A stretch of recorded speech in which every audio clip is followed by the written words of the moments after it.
नमस्कार प्रेक्षकांनो, स्टार प्रवाहावरील लग्नानंतर होईलच प्रेम या मालिकेच्या आगामी भागात आपण पाहणार आहोत की नंदिनी जीवाला म्हणत असते की मला साडीची घडी करायला मदत करा.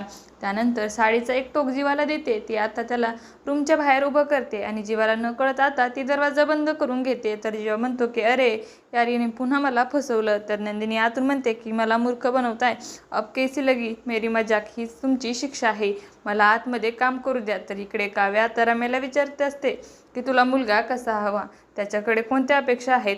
रम्या म्हणते की उंची असायला पाहिजे, छान चष्मा चालेल आणि दाढी पण चालेल. त्यानंतर पार्थला संशय येतो की माझ्याबद्दलच बोलत आहे, त्याचमुळे तो आता रम्याकडे पाहू लागतो. आता रम्याचं बोलणं ऐकून काव्यालाही तिच्यावर संशय येतो.